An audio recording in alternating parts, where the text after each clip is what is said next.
오늘 주신 말씀은 시편 119편 81절로 88절 말씀입니다. 시편 119편 81절로 88절 말씀 받들어 읽겠습니다. 나의 영혼이 주의 구원을 사모하기에 피곤하오나 나는 주의 말씀을 바라나이다.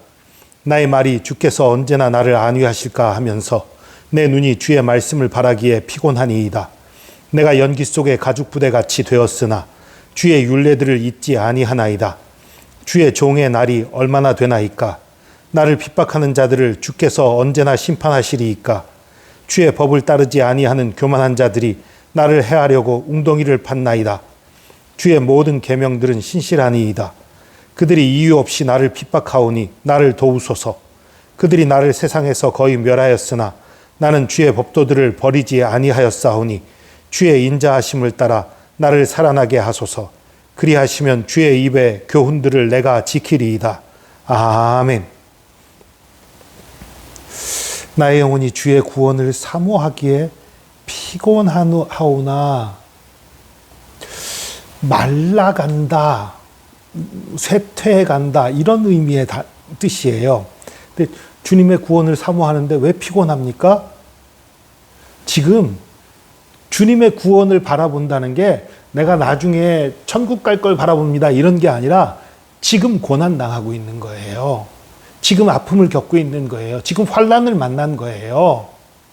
그런데 지금 주님의 구원을 바라보면서 지금 말라가고 있다. 그런 얘기예요. 그러니까 신속하게 구원이 이루어지지 않는 그런 상황인 거예요. 너무나 힘들고 너무 어려운 상황을 지금 표현하고 있는 거예요. 그런데도 불구하고 지금 주님의 구원을 바라보고 있는데 구원은 이루어지지 않고 나는 너무너무 힘들고 나는 정말 말라가고 정말 죽을 지경이 돼가고 있는데 그렇지만 나는 주님의 말씀을 바라고 있습니다. 이렇게 고백하고 있는 거예요. 나의 말이 주께서 언제나 나를 안위하실까 하면서 내 눈이 주의 말씀을 바라기에 피곤하니이다. 눈이 피곤하다는 건 뭐겠어요? 이거는 그만큼 많이 울었다는 얘기예요. 주님 앞에 기도하면서 간절히 울면서 눈물을 많이 흘렸다는 거예요. 눈물이 마를 지경이 된 걸 얘기하는 거예요. 내가 연기 속에 가죽부대같이 되었으나 주의 율례들을 잊지 아니하나이다. 연기 속에 가죽부대? 이게 도대체 뭔 말이지? 잘 이해가 안 가지요. 이건 이스라엘의 풍습을 알아야 이해가 가는 거예요. 이스라엘 그 유목 생활할 때 그 장막을 치고 장막에서 생활을 하면요. 음료수, 주로 포도주를 담은 가죽 부대를 위에다 걸어 놓는다고 그래요. 바닥에 내려놓는 게 아니라 위에 걸어 놓습니다. 위에 걸어 놓는데 그런 상황에서 좀 밤에 추워서 불을 피우면 이 불의 그 연기가 위쪽으로 올라가지요. 위쪽으로 올라간 연기가 그 가죽 부대를 더럽히는 거예요. 그을리게 되는 거예요. 그런 거 하나는 그거고요. 또 하나는 유목생활 하지 않아요. 난 그냥 집에 집 짓고 농사 짓고 있어요. 그렇더라도 가끔은 이럴 때가 있는 거예요. 포도주를 빠르게 만들고 싶은 거예요. 빠르게 익히고 싶은 거예요. 그럴 때 가죽 부대에 넣은 상태에서 좀 멀찍이 해서 불을 피워가지고 뜨뜻한 열기가 그 가죽 부대에 전해져서 빨리 발효되도록 그런 방법도 가끔은 썼다고 그래요. 그렇게 되면 어떻게 돼요? 뭐 가까이 되면 그 타버리고 터지죠. 그러니까 멀리서 하는 건데 연기만 올라가는 거예요. 그 연기가 또 그 가죽 부대를 자꾸 끄슬리는 거지요. 까맣게 되고. 이건 그러니까 정말 엄청나게 고난당하는 모습을 상징적으로 보여주는 그런 표현입니다. 주의 종의 날이 얼마나 되나이까? 나를 핍박하는 자들을 주께서 언제 심판하리이까? 주님, 내 날이 얼마 남지 않은 것처럼 내가 정말 죽어가고 있습니다. 내가 정말 도대체 언제 구원해 주시겠습니까? 나를 핍박하는 자들 언제 심판해 주시겠습니까? 좀 하나님 빨리 좀 구원해 주세요 하는 표현인 거지요. 주의 법을 따르지 아니하는 교만한 자들이 나를 해하려고 웅덩이를 팠나이다. 여기서 이 교만한 자라는 거는요, 그러니까 좀 보통 사람인데 교만한 사람 이런 걸 의미하는 게 아니에요. 이 교만한 자는요, 높은 관리들, 그러니까 높은 지위에 있는 지도자들인데 그 지도자가 자신의 권력을 남용하는, 자신의 권력을 이용해서 자기 이익을 취하고 자기 멋대로 하는 그런 사람을 표현할 때 쓰는 표현이에요. 여기서는. 그런 사람들, 그러니까 이 시편의 저자를 공격하고 괴롭게 하는 사람들은 좀 뭔가 좀 높은 위치에 있던 사람들, 권력을 가진 사람들이었다는 걸 짐작할 수 있게 하는 표현이에요. 그들이 웅덩이를 함정을 팠다는 거지요. 주의 모든 계명들은 신실하니이다. 그들이 이유 없이 나를 핍박하오니 나를 도우소서. 이유 없이, 이것도 원어성의 의미를 보면 거짓으로 핍박한다. 거짓으로 핍박한다는 거하고 이유 없이 핍박한다는 거하고 이게 어떻게 같은 뜻이죠? 같은 뜻 맞아요. 그러니까 핍박이라는 건 일반적으로 어떤 이유가 있기 때문에 핍박하는 거예요. 보통은. 그런데 거짓으로 핍박한다는 건 거짓 이유를 대고 핍박했다는 얘기고 그 얘기는 결국은 이유가 없다는 거예요. 그러니까 핍박받을 만한 잘못이 없다는 거예요.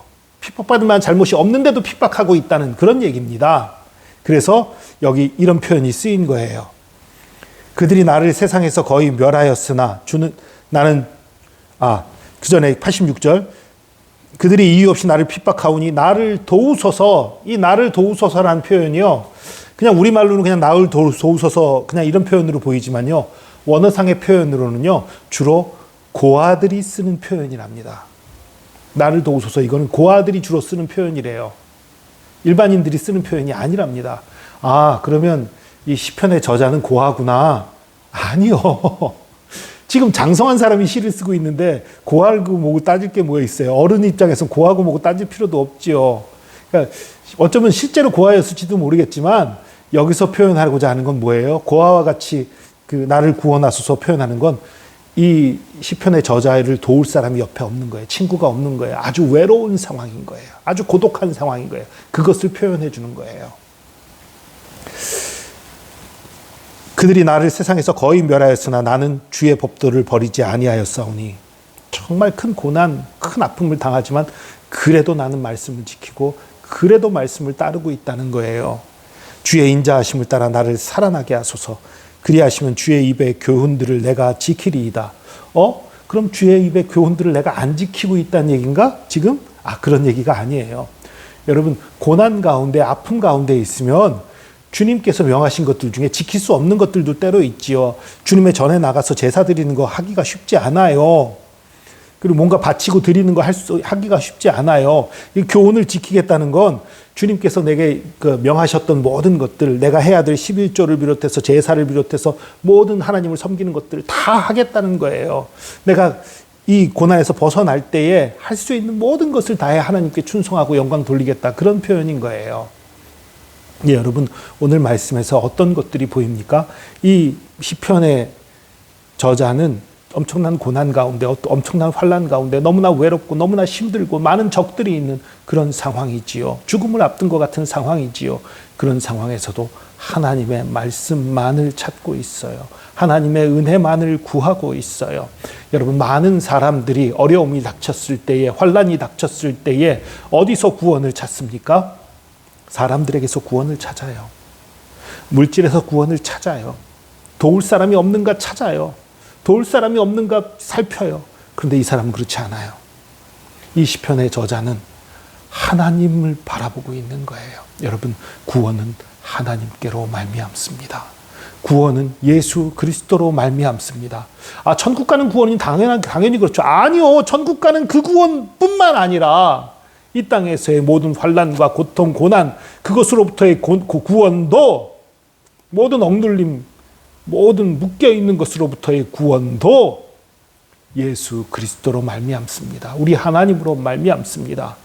그렇기 때문에 우리는 고난이 심하면 심할수록, 어려우면 어려울수록 주의 말씀에 더 깊이 들어가야 되고 더 주님을 의지하고 더 주님을 사랑해야 되는 것입니다. 오늘 말씀 이후에 이제 또 하나님의 도우심에 대한 얘기들도 많이 나옵니다. 어쨌든 계속 이게 힘든 것만 얘기하고 있네. 아니요. 힘든 것들을 이겨내는 것들을 보게 될 겁니다. 여러분 힘든 일이 있습니까? 어려운 일이 있습니까? 더 주님 앞에 나가시기 바랍니다. 더 엎드리시기 바랍니다. 어리석은 사람들은 힘들면 주님을 떠나요. 아니에요. 힘들수록 주님 앞에 나가야 합니다. 힘들수록 주님 앞에 나가서 주님의 놀라운 치유하심과 구원하심을 경험하는 저와 여러분 되기를 축복합니다. 기도하겠습니다. 주님, 이 시편의 저자는 너무나 고통스럽고 너무나 힘들고 너무나 외로운 가운데에 오직 주님의 구원을 바라고 오직 주님을 바라보면서 기도하고 또 주의 말씀을 따르고 순종하고 있는 모습을 봅니다. 주님, 우리도 이런 삶을 살기 원합니다. 때로 힘들고 어렵고 때로 고통스러운 순간이 다가오면 우리가 너무 힘들다는 핑계로 주의 말씀을 떠나기도 하고 나태해지기도 하고 대충 믿기도 하는 그런 모습들이 우리 가운데 나타나기 쉬운 것을 고백합니다. 주님, 그럴 때일수록 더욱더 주님을 의지하게 하시고 더욱더 주님의 말씀을 가까이 하게 하시고 더욱더 기도하게 하시고 더욱더 부르짖게 하여 주시고 더욱더 주님 말씀에 순종하는 그런 저희들 되게 하여 주시옵소서. 그래서 주님의 구원을 속히 체험하는 저희들 될 수 있도록 붙들어 주시옵소서. 주께서 우리를 사랑하심을 믿고 감사드립니다. 당장은 어렵고 힘든 일이 닥칠지라도 주님께서 우리를 사랑하시며 주님께서 우리를 놓지 않고 버리시지 않는다는 것을 분명히 믿고 고백합니다. 주님 함께 하옵소서. 주의 사랑과 은혜에 감사드리며 예수 그리스도의 이름으로 기도합니다. 아멘.